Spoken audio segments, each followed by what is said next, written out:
Sesaat lagi Anda akan menyaksikan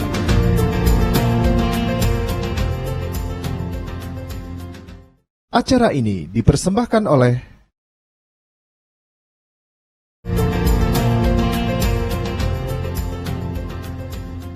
Halo pemirsa, halo netizen. Perkenalkan, saya Dr. Jonathan Sukahar dari AGP Artakes. Hari ini kita berjumpa lagi di acara Tanya Dokter dengan tema agar teknologi tidak menjadi adiksi.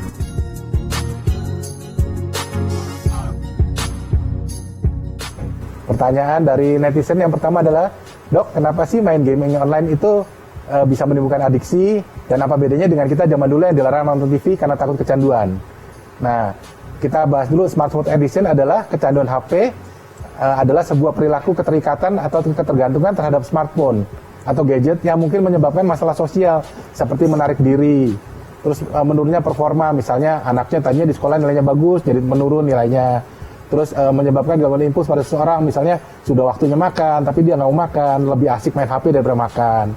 Nah, bedanya saat ini dengan smartphone, karena ukurannya kecil, smartphone bisa kita kantongin, bisa kita bawa kemana-mana. Udah gitu kita bisa milih nih, kita mau nonton apa bisa, mau main game apa bisa, hiburan apa yang kita sukai ada di handphone. Jadi kita tanpa ada batas waktu kita bisa melihat handphone terus.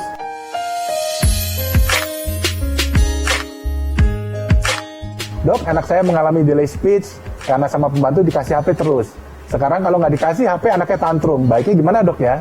Nah, kalau anak tantrum itu berarti yang menjadi masalah adalah ketegasan orang tuanya dalam mengatasi tantrum anak tersebut. Kalau setiap kali anaknya minta sesuatu, terus karena keinginan nggak dipenuhi itu anaknya tantrum, misalnya minta HP atau minta mainan, nah maka nanti yang ditangkap anak itu adalah, oh kalau saya nggak dikasih, saya tinggal nangis gerung-gerung, guling-guling di lantai, nanti pasti dikasih nih apa yang saya mau. Nah, caranya adalah kalau anak Anda tantrum, kita harus tegas. Biarkan saja anaknya tantrum selama tidak membahayakan anak tersebut ya. Misalnya anaknya hanya nangis guling-guling di lantai, kita diamkan saja. Nggak mungkin dia akan nangis seharian dari pagi sampai malam terus guling. Pada satu titik dia akan capek, dia akan stop tantrumnya. Nah, pada saat itu kita dekati anaknya, kita peluk, kita baikin, kita kasih pengertian dengan suara lembut tentunya ya, bahwa kalau main HP terus seharian itu nggak baik. Kenapa? Karena bisa mengganggu kesehatan dan sebagainya. Nah, kita harapkan nanti anaknya mengerti gitu.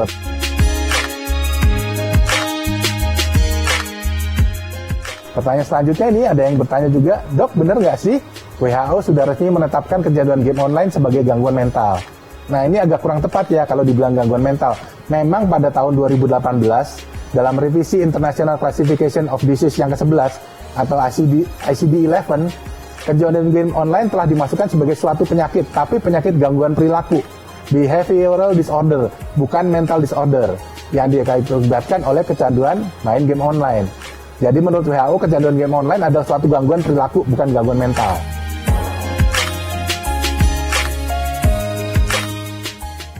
Dok, kenapa orang yang adiksi gadget itu kebanyakan antisosial?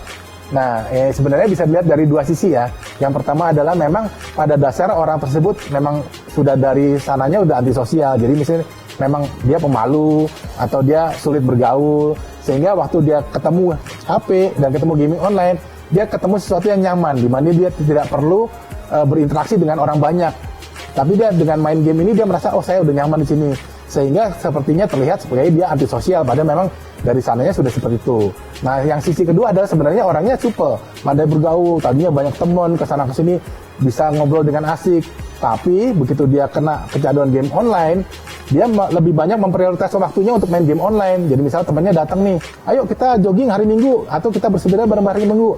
Dia menolak, dia lebih asik main game dengan alasan, males saya ada urusan ini. Akhirnya dia seharian main game aja di rumah. Lama-kelamaan teman-temannya malas ngajakin, karena setiap kali diajakin dia tidak mau. Nah, akhirnya dia dicap sama teman-teman, sepertinya kelihatannya seperti antisosial. Kira-kira seperti itu jawaban saya.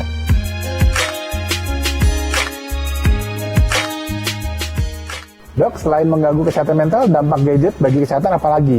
Jadi sekali lagi, menurut WHO ini bukan merupakan gangguan mental, tapi merupakan gangguan perilaku atau gangguan behavioral disorder. Kalau dampak kesehatan lainnya ya cukup banyak, antara lain yang pasti mata. Matanya jadi cepat lelah, matanya bisa iritasi, berair karena kena radiasi sinar biru dari layar handphonenya. matanya lama-lama bisa kabur karena kelelahan, bisa juga terjadi gangguan pola tidur. Jadi misalnya dia main game online, dia begadang sampai malam, kemudian siangnya mestinya orang-orang bisa bangun jam 6, setengah 6 udah bangun, dia baru tidur jam 5, baru bangun lagi nanti jam 1 siang. Ini kan sudah jadi perubahan gangguan pola tidur. Kemudian gangguan postur tubuh, karena biasa kalau orang main HP kan pasti nunduk ya, biasanya juga ada yang main tegak begini. Nah itu nanti kalau mainnya rutin berjam-jam setiap hari itu bisa gangguan postur tubuh akibat membungkuk terus berjam-jam. Juga kemudian obesitas, ya sudah tentu karena sedikit sekali aktivitas fisiknya kan, dia berjam-jam hanya duduk, hanya jempolnya bergerak, jadinya nanti jadi obesitas. Kemudian pasti ada gangguan sendi dan otot rangka, terutama leher karena dia harus nunduk terus, bahu, siku, dan terutama jempol atau pergelangan tangan. Biasanya sih nanti ada terjadi sesuatu di si pergelangan tangan, bisa kita sebutnya dengan carpal tunnel syndrome. Kita lanjut dengan pertanyaan berikutnya. Itu, Dok, adik saya mengalami online bullying, bagaimana cara menyikapinya?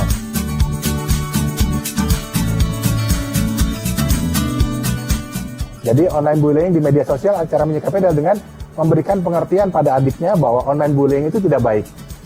Bahwa pelaku tersebut hanya menunjukkan sifat inferiornya dengan menjelekkan orang lain untuk sekedar menutupi kekurangan dirinya. Itu yang penting kita tekankan pada adiknya. Supaya adiknya juga mengerti bahwa ini bullying ini tidak baik. Supaya dia juga tidak melakukan pada orang lain. Selanjutnya nih, kalau apabila kita kenal dengan yang melakukan bullying, jadi kita kenal dengan orang yang melakukan bullying tersebut, bisa kita dengan cara menghubungi orang tua atau sekolah dari pihak yang mau melakukan bullying. Supaya diberikan pengertian bahwa online bullying ada suatu tindakan yang tidak terpuji dan supaya pelaku tidak melakukan online bullying lagi. Nah, apabila yang melakukan online bullying kita tidak kenal, ya cukup kita blok saja supaya orang tersebut tidak bisa melakukan misalnya message atau DM terhadap diri kita. Karena kalau nggak kenal ya kita tidak bisa berbuat apa-apa. Paling kita blok aja. Yang paling gampang sih itu. Begitu kira-kira.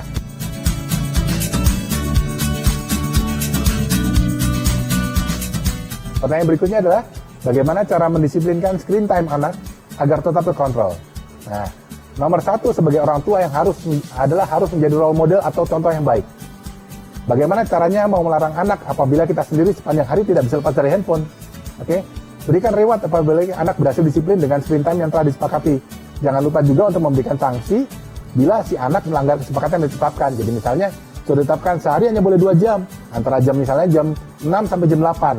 Di luar itu tidak boleh. Nah, orang tua juga harus sepakat bahwa di jam segitu juga saya sebagai orang tua bisa tidak memberi contoh kepada anak bahwa saya juga pegang handphone terus.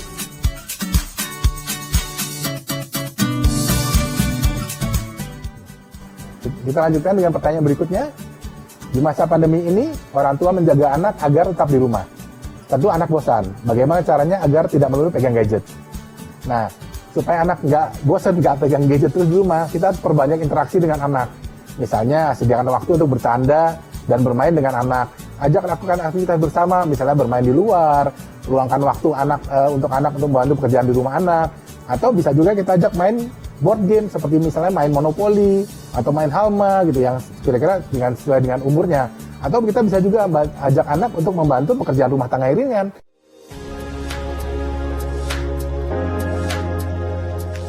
Ya, pertanyaan selanjutnya adalah, Dok, faktor lingkungan juga berpengaruh ya, yang bikin anak menjadi adik HP. Soalnya teman-teman sekolah anak saya rata-rata gamer semua. Tentu saja ini sangat berpengaruh, karena ada yang namanya peer pressure. Jadi ada tuntutan dari lingkungannya untuk melakukan aktivitas yang sama supaya bisa nyambung dengan anak-anak yang ada di kelompoknya. Jadi misalnya setelah main game online, nanti ada anak-anak lain bercerita, oh saya udah level ini. Anak kita semua bengong, dia nggak tahu. Nggak nyambung, akhirnya nanti takutnya bisa dikucilkan. Nah, tapi ada jalan keluarnya. Di sini justru peran orang tua yang sangat penting untuk dapat mengontrol screen time anaknya seperti saya jelaskan tadi. Anaknya tetap boleh main supaya dia bisa tetap nyambung dengan teman-temannya, tapi jangan sampai anak itu kecanduan. Jadi sama sekali bukan kita melarang anak untuk tidak main game online, tidak main HP, karena memang udah zaman sekarang, ya itu udah perkembangan zaman ya. Tapi kita harus sebagai orang tua harus bisa mengontrol screen time anaknya, supaya anaknya tidak kecanduan, tapi juga anaknya tidak ketinggalan dengan teman-temannya, supaya tidak dikucilkan oleh teman-temannya.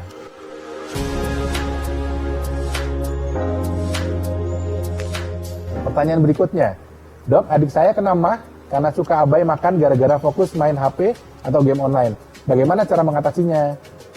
Nah, ini yang disebut sebagai gangguan perilaku. Salah satunya adalah lebih memprioritaskan main game daripada aktivitas lainnya meskipun sudah timbul efek-efek negatif yang dirasakan seperti tadi yang sudah dijelaskan tentang kriteria WHO tentang game addiction. Nah, cara mengatasinya tentu adalah apabila gejala mahnya sangat mengganggu, tentu prioritas dibawa berobat ke dokter dahulu untuk menyembuhkan penyakit mahnya. Baru kemudian adalah mengatasi kecanduan main game online-nya dengan cara mendisiplinkan screen time-nya. Mungkin kalau ini adiknya mungkin bisa berdiskusi dengan ayah ibunya, kasih tahu bahwa ini si adiknya sakit mah karena saya perhatikan main game terus. Nah, didiskusikan di keluarga gimana caranya mendisiplinkan screen time untuk adiknya. Misalnya diatur jamnya, boleh jam berapa aja, tapi jangan lupa juga dengan sistem rewardnya. Kalau sudah berhasil mengurangi jam mainnya, dia dikasih reward apa, kira-kira seperti itu. Acara ini dipersembahkan oleh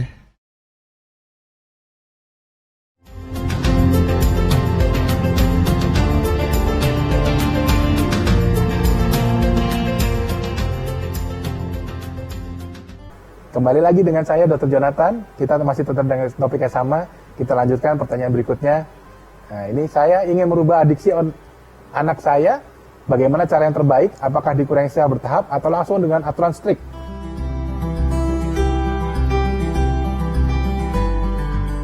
Cara yang terbaik untuk mengurangi adiksi online tentu tergantung dengan kondisi masing-masing anak. Yang terbaik untuk anak A belum tentu cocok diterapkan pada anak B.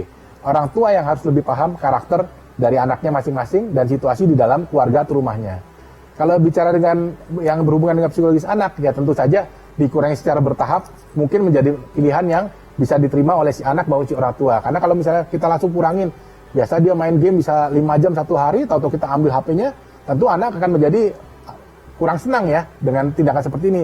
Tapi seandainya kita kurangin misalnya dari 5 jam, oke kamu sekarang seminggu ini mainnya 4 jam saja, minggu depan dikurangi 3 jam, dengan dikurangi sedikit-sedikit, anak jadi tidak terlalu berasa bahwa jamnya dikurangin, dan dia juga tidak merasa bahwa orang tuanya kok jahat amat, saya mau main game, nggak boleh, kira-kira seperti itu.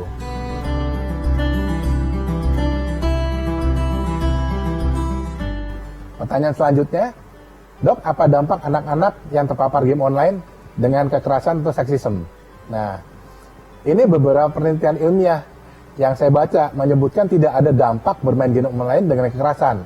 Tapi perlu dicatat, kalau penelitian ini kan ngambil sampelnya besar, misalnya dari 1.000 anak yang main game online, dicari berapa anak yang mengalami kekerasan atau melakukan kekerasan. Nah, anak yang belum matang perkembangan otaknya bisa saja meniru perilaku agresif yang dilihatnya saat bermain game online. Jadi, misalnya ada berselisih paham, tapi akhirnya dia melakukan kekerasan, misalnya dengan berkelahi atau misalnya melempar sesuatu ke temannya itu.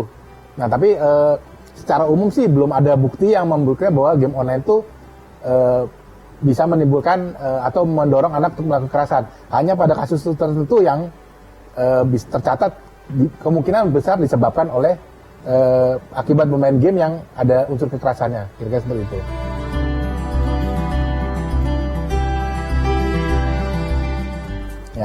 Ya, pertanyaan berikutnya. Adiksi bermain game itu benar nggak sih bisa mengurangi kecerdasan si anak?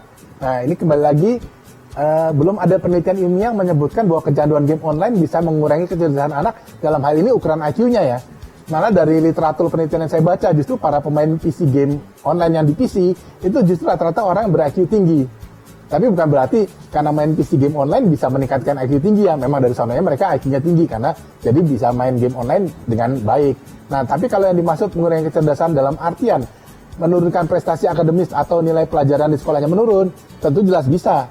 Karena dengan kecanduan game, anak jadi lebih memprioritaskan bermain game online daripada membuat tugas sekolah misalnya. Tadinya IQ anak saya 115, gara-gara main game online turun jadi 80, tidak seperti itu. Tapi kalau biasanya anak saya nilainya kalau ulangan 90, di atas 90, 95 gitu.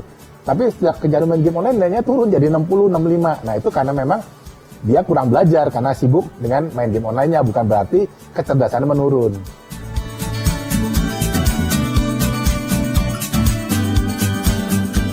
Selanjutnya ada pertanyaan dari netizen. Dok, suka lihat anak yang berbuat nekat atau mencelakai diri sendiri atau orang lain karena dilarang bermain game online. Itu kenapa ya, Dok? Ya, ini adalah salah satu ciri dari kecanduan game online, yaitu perubahan perilaku. Apabila kecanduan game online-nya adalah yang bertema kekerasan atau peperangan, maka karena dia merasa keinginannya dihalangi, jadi tadinya mau main game tapi nggak boleh, maka sikap agresif yang ditunjukkan. Jadi misalnya dia memukul, atau terus dia mungkin karena takut memukul mamanya atau papanya, dia jadi mungkin menyakiti diri sendiri, misalnya membenturkan kepalanya ke tembok. Nah itu bisa saja terjadi karena ya dia merasa keinginan dihalangi dan memang sudah tertanam yang biasa dilihat ada sifat agresif yang ditunjukkan di gamenya.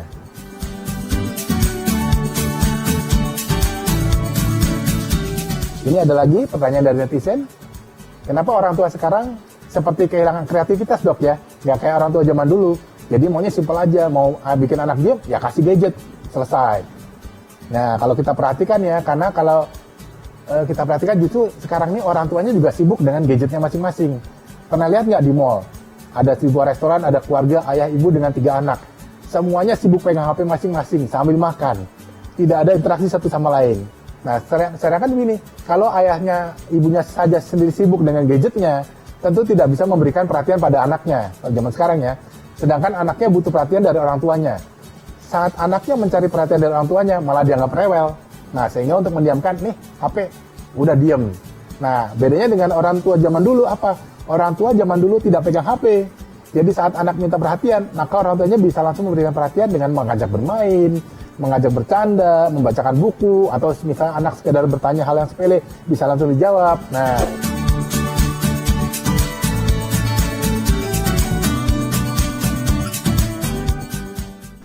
jadi yang bisa saya tarik dari tema hari ini adalah untuk para netizen dan pemirsa, bahwa nomor 1 adalah pentingnya peran orang tua.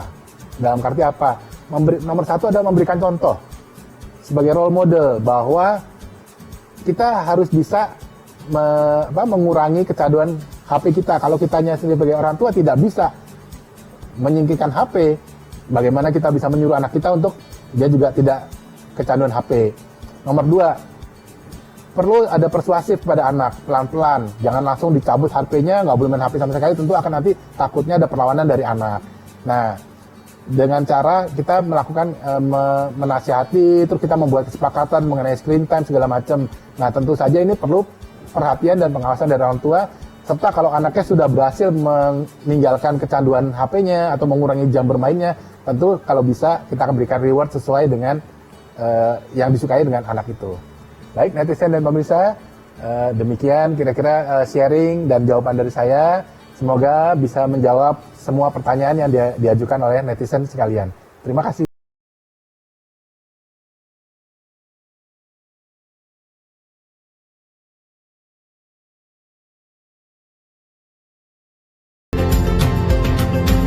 Terima kasih Anda telah menyaksikan